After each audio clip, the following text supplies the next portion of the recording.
Επανήλθαμε στο Αύριο της Υγείας, μέρος δεύτερο, και τώρα ήρθε η ώρα να δούμε την αποστολή της εκπομπής στην πανέμορφη Νάξο σε συνεργασία με την Ένωση Αγροτικών Συνεταιρισμών Νάξου. Βρισκόμαστε στην καρδιά του καλοκαιριού και αποφασίσαμε να βγούμε από το στούντιο της εκπομπής και να ταξιδέψουμε σε ένα από τα πιο όμορφα ελληνικά νησιά για να μεταφέρουμε σε εσάς εικόνες, χρώματα και αρώματα από το υπέροχο αυτό νησί. Οπότε, πάμε να δούμε το βίντεο.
Θέλετε να μας πείτε δύο λόγια για τη λειτουργία της Ένωσης Αγροτικών Συνεταιρισμών Νάξου? Πόσα χρόνια λειτουργεί? Η Ένωση Αγροτικών Συνεταιρισμών Νάξου ιδρύθηκε το 1926. Φέτος κλείνουμε 99 χρόνια από την ίδρυσή της. Παράγουμε τη γραβιέρα Νάξου, της Ένωσης Αγροτικών Συνεταιρισμών Νάξου, 70 χρόνια εμπειρία. Παράγουμε περίπου 1.200 τόνους και άλλους 200 περίπου άλλα προϊόντα, τα οποία τα διαθέτουμε στην ελληνική αγορά, αλλά και σε 18 χώρες κάνουμε εξαγωγές. Οι ποσότητες είναι μικρές, άλλες εποχές ήταν μεγαλύτερες, τώρα έχουν λίγο συρρικνωθεί οι εξαγωγές μας. Του χρόνου γιορτάζουμε τα 100 χρόνια, Ένωση Νάξου, θα γίνει σχετικό event κτλ. Η Ένωση Νάξου έχει περίπου 600 κτηνοτρόφους, οι οποίοι παίρνουν το γάλα τους. Διαπιστώνουμε αμέσως ότι αυτά τα ζώα τρώνε διαφορετικά situation, έχουν διαφορετική διατροφή, διαφορετικά αρώματα βότανα της Νάξου, και αυτό είναι που κάνει τη γραβιέρα της Νάξου να είναι πεντανόστιμη. Έχουμε προχωρήσει σε ένα καινούριο τυροκομείο, σύγχρονο, ελβετικού τύπου, τελευταίας τεχνολογίας. Εκεί θα επεξεργαζόμαστε περίπου 80 με 100 τόνους γάλα την ημέρα. Πρόεδρε, πόσα μέλη αριθμεί η Ένωση Αγροτικών Συνεταιρισμών Νάξου και αν βγάζετε και άλλα προϊόντα εκτός από τη γραβιέρα Νάξου? Η Ένωση Αγροτικών Συνεταιρισμών Νάξου έχει περίπου στους 1.000 ενεργούς αγρότες και κτηνοτρόφους, μέλη της.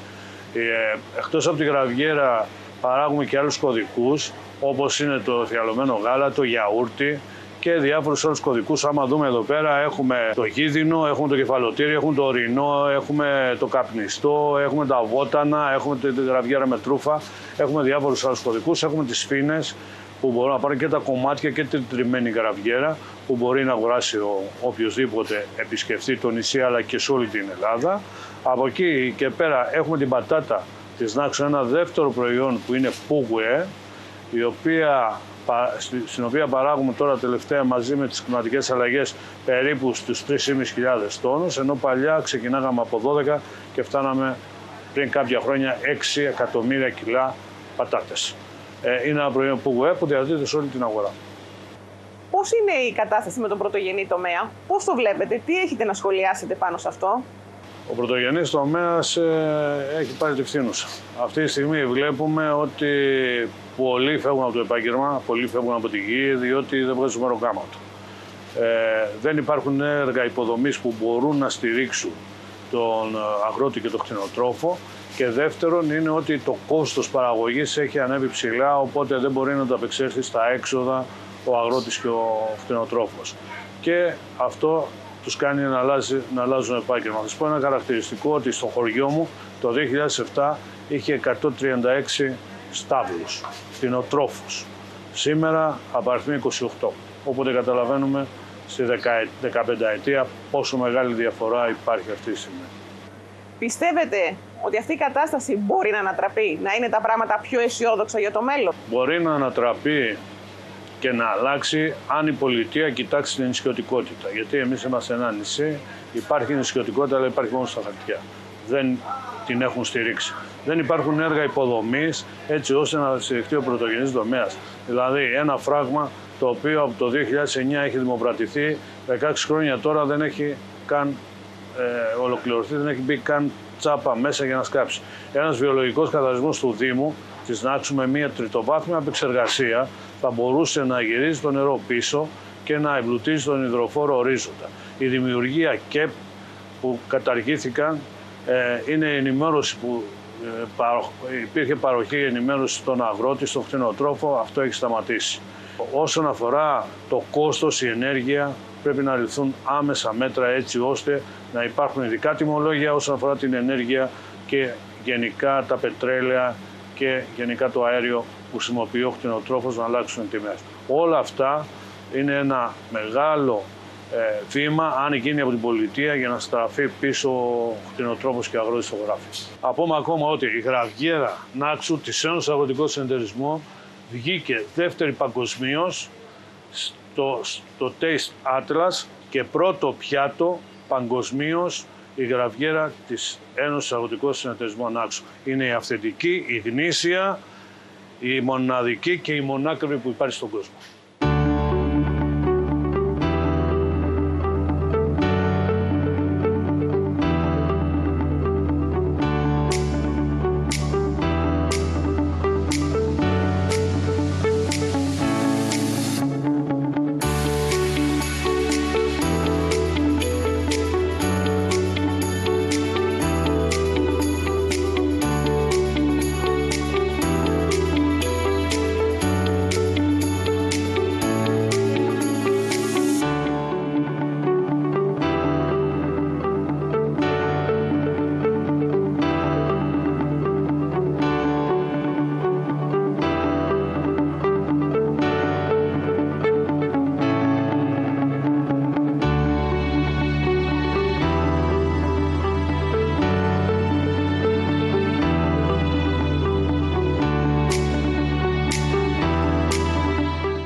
Κύριε Παθρακοκύλη, θέλετε να μας εξηγήσετε τι είναι αυτό που κάνει την πατάτα της Νάξου τόσο ξακουστή και ξεχωριστή, όχι μόνο στην Ελλάδα, αλλά σε όλο τον κόσμο? Στο ερώτημα γιατί η πατάτα Νάξου είναι πιο νόστιμη παγκοσμίως και διαφημισμένη, για μένα οι λόγοι είναι τρεις. Ο πρώτος λόγος είναι ότι έχουμε ηλιοφάνεια σχεδόν όλο το χρόνο.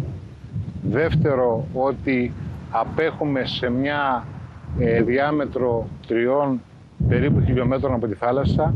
Βοηθάει και αυτό η αρμύρα της. Και το βασικότερο, το σημαντικότερο για μένα είναι η έλλειψη ασβεστίου.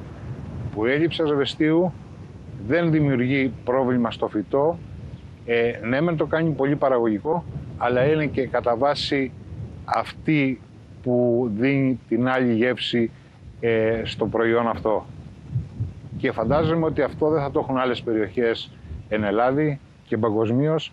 Γι' αυτό δημιουργείται η γεύση αυτή της Νάξου. Η δουλειά αυτή της πατατοκαλλιέργειας, όλοι καταλαβαίνουμε ότι δεν είναι μια απλή δουλειά. Θέλετε εσείς να μας εξηγήσετε ποιες είναι οι δυσκολίες και τα προβλήματα που αντιμετωπίζετε? Αυτό που συναντάμε τώρα τα τελευταία χρόνια, μπορώ να σας πω από το 2017 και εντάφθεν, στην καλλιέργεια πατάτας, είναι η βασική έλλειψη νερού.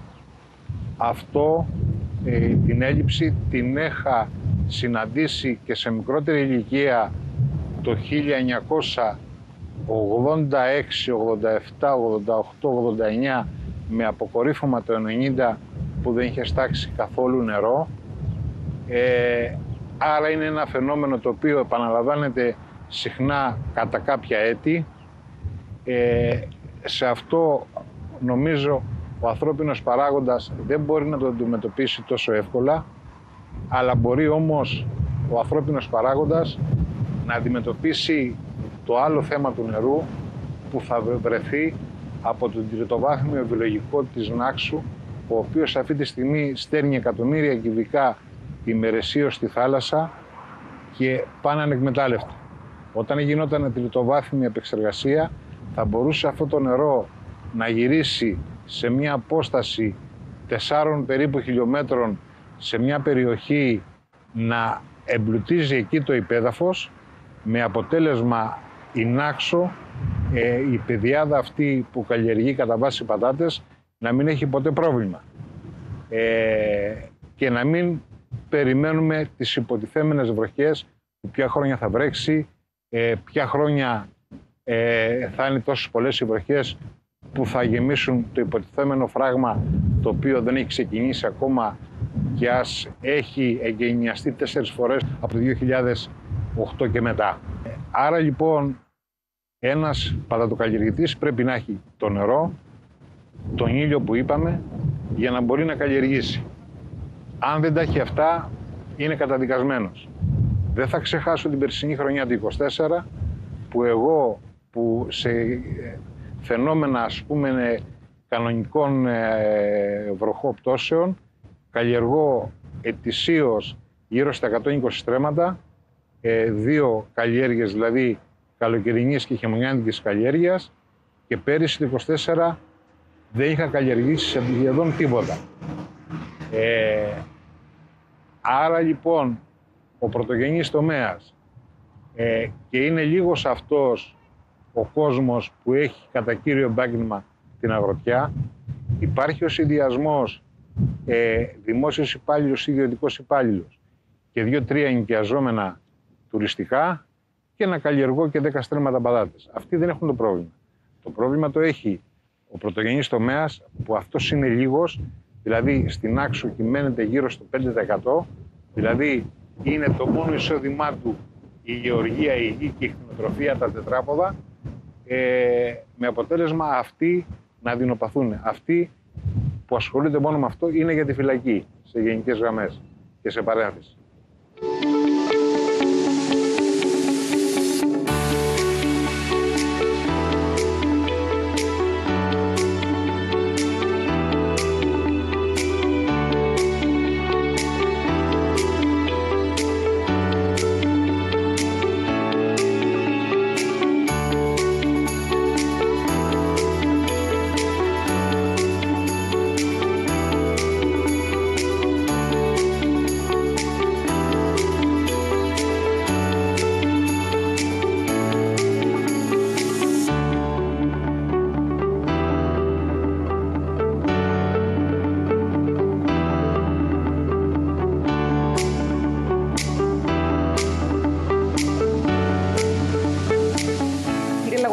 Θέλετε να μας εξηγήσετε πού ακριβώς βρισκόμαστε και τι κάνουμε? Καλημέρα σας. Βρισκόμαστε στο πυροκομείο της Ένωσης Αγροτικών Συνεταιρισμών Νάξου.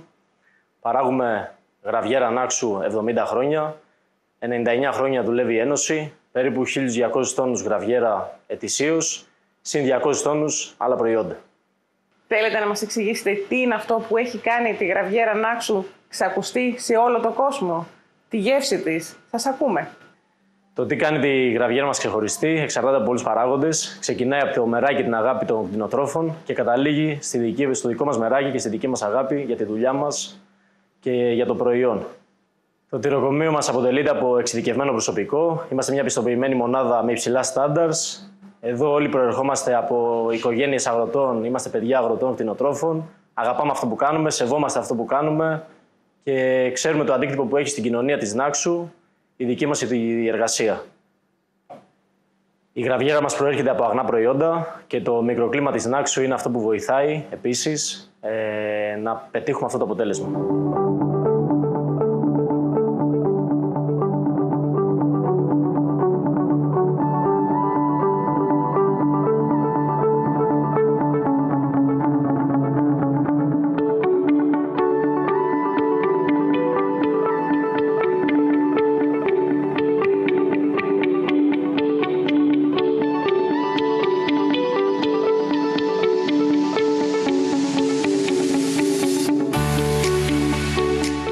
Κύριε Σοφικίδη, καλησπέρα. Ευχαριστούμε πολύ για την υπέροχη φιλοξενία εδώ στο μοναδικό ξενοδοχείο σας, στο Δειλινό. Θέλετε να μας πείτε δύο λόγια για το συγκρότημα εδώ? Γεια σας. Βρισκόμαστε στο ξενοδοχείο Δειλινό, όπως είπατε κι εσείς, το οποίο είναι μια οικογενειακή επιχείρηση. Είναι στην πλάση του Αγίου Προκοπίου, μία από τις καλύτερες παραλίες στο νησιό. Θέλετε να μας πείτε για τη λειτουργία του ξενοδοχείου, πότε ακριβώς ξεκίνησε και για το επιχειρήν κάτι? Φτιάξαμε το κατάλημά μας πριν από το 2000 και αγωνιζόμαστε κάθε χρόνο καλύτερα να έχουμε μια ανακαίνιση στο ξενοδοχείο για να μπορεί να περάσει καλύτερο ο πελάτης. Πώς τη βλέπετε έως τώρα τη σεζόν, την κινητικότητά της? Πώς ήταν ο Ιούνιος, ο Ιούλιος για σας εδώ στο ξενοδοχείο, γενικά στην Νάξο? Γενικά ήταν μια περίεργη χρονιά φέτος. Γενικά τους πρώτους μήνες, Μάιος και Ιούνιος, δεν είχαμε την πληρότητα όπως ήταν τις προηγούμενες χρονιές. Αλλά γενικά ο Ιούλιος και Αύγουστος, σχετικά από κρατήσεις και τέτοια, πάει πολύ καλά. Και ο Σεπτέμβρης γενικά θα πάει πολύ καλά. Τι σας έκανε να ασχοληθείτε με την επιχειρηματικότητα? Τι σας ενέπνευσε να ανοίξετε κι εσείς εδώ το δικό σας ξενοδοχείο, μολονότι είστε πολύ νέος ηλικιακά? Γενικά τα πρώτα βήματα μας τα κάνανε οι γονείς μας. Οι γονείς μας ξεκινήσανε, μας πήγανε σε αυτό το δρόμο, το οποίο προσπαθούμε κι εμείς σαν παιδιά να το πάμε ακόμα καλύτερα.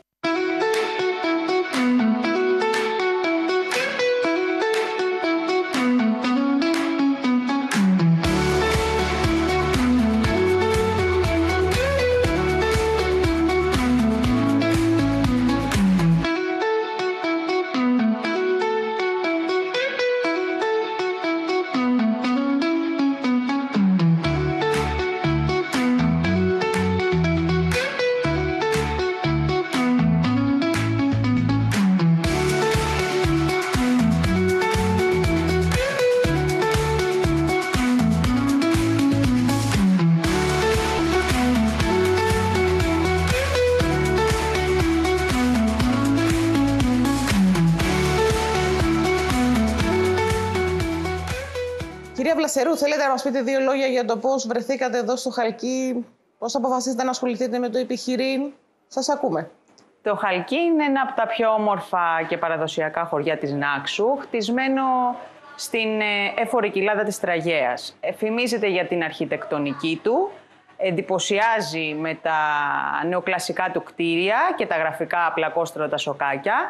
Και ένας από τους λόγους που μας κέρδισε σαν χωριό για να επιχειρήσουμε εδώ είναι όλη η ομορφιά αυτή της φύσης στην ευρύτερη περιοχή, όπου είναι γεμάτο με ελιές, κιτριές, λεμονιές και μπορεί ταυτόχρονα να συνδυάσει μονοπάτια, περιπάτους, βυζαντινές εκκλησίες. Είναι πάρα πολύ τουριστικό σαν χωριό, έχει μεγάλη ανάπτυξη. Εμείς εδώ βρεθήκαμε το 2013, ξεκινήσαμε από αυτήν την επιχείρηση, το Χαλκί Καφέ, με τα άλλα δύο μου αδέρφια και μέχρι σήμερα, το 2025, έχουμε πλέον 3 επιχειρήσεις, οι 2 στο κέντρο του χωριού, ένα παραδοσιακό ταβερνίο και ένα κοκτέιλ μπαρ, όπου και στις 3 μας επιχειρήσεις φροντίζουμε να χρησιμοποιούμε τοπικά προϊόντα Νάξου, έτσι ώστε όχι μόνο να αναδεικνύουμε τις γεύσεις του νησιού μας, αλλά για να στηρίζουμε και την τοπική μας οικονομία.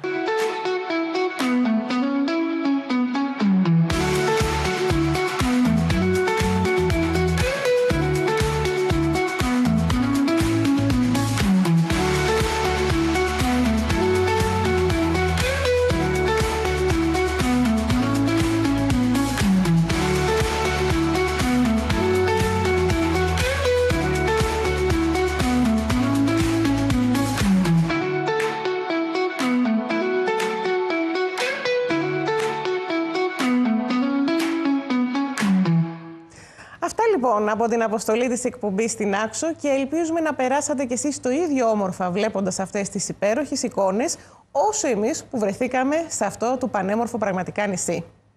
Στο σημείο αυτό και πριν ολοκληρώσουμε την εκπομπή μας για απόψε, πάμε να ρίξουμε ξανά μία ματιά στο site μας, το αύριοτησυγείας.gr.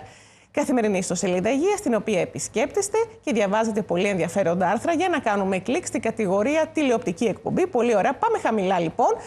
Πηγαίνετε λίγο πιο κάτω. Λίγο πιο κάτω ακόμη. Εδώ λοιπόν είναι το κανάλι της εκπομπής στο YouTube. Πατήστε, παιδιά, αν έχετε την καλοσύνη εκεί. Κάντε κλικ λοιπόν στο YouTube. Μην ξεχνάτε να μπαίνετε στο κανάλι μας στο YouTube, να κάνετε εγγραφή και να βλέπετε όλες τις εκπομπές μας που προβάλλονται φυσικά εδώ στο Φιλόξενο Alert. Εδώ ανεβαίνουν όλες οι εκπομπές μας. Πάμε να δούμε μια άλλη κατηγορία του site, την κατηγορία άρθρα συνεντεύξεις ιατρών. Για πάμε ξανά λοιπόν στο site μας, όπου θα δούμε πολύ, θα διαβάσουμε ξανά. Πάμε λοιπόν στο site μας, στην κατηγορία άρθρα συνεντεύξεις ιατρών, όπου μπορείτε να διαβάσετε πολύ ενδιαφέροντα άρθρα. Πάμε λιγάκι να δούμε την κατηγορία άρθρα συνεντεύξεις ιατρών στο site, αν σας είναι εύκολο. Πάμε λοιπόν εδώ, άρθρα συνεντεύξεις ιατρών, η πρώτη τελευταία κατηγορία, όπου εδώ μπορείτε να διαβάσετε άρθρα, καινούρια φρέσκα άρθρα για τη διακοπή του καπνίσματος, για τη ψωρίαση. Πολύ ενδιαφέροντα άρθρα ανεβαίνουν και εδώ. Φυσικά η κατηγορία τα νέα της υγείας, όπου παρακολουθούμε την επικαιρότητα. Μην ξεχνάτε να σας πω ότι όλο το καλοκαίρι και πάντα είμαστε μαζί σας 24 ώρες την ημέρα, 7 ημέρες την εβδομάδα. Ανεβάζουμε πολύ ενδιαφέροντα άρθρα και το Σαββατοκύριακο. Είμαστε πάντα παρέα. Να το θυμάστε αυτό τους καλοκαιρινούς μήνες. Το αύριοτησυγείας.gr. Η καθημερινή σας συνήθεια. Κάνετε κλικ και ενημερώνεστε και διαβάζετε πολύ ενδιαφέροντα άρθρα. Αυτά λοιπόν και με την απόψινή μας εκπομπή. Στο σημείο αυτό. Ελπίζουμε να βρήκατε χρήσιμα και ενδιαφέροντα τα όσα παρακολουθήσατε απόψε. Να σας ευχηθούμε καλό υπόλοιπο καλοκαιριού και καλό σας βράδυ.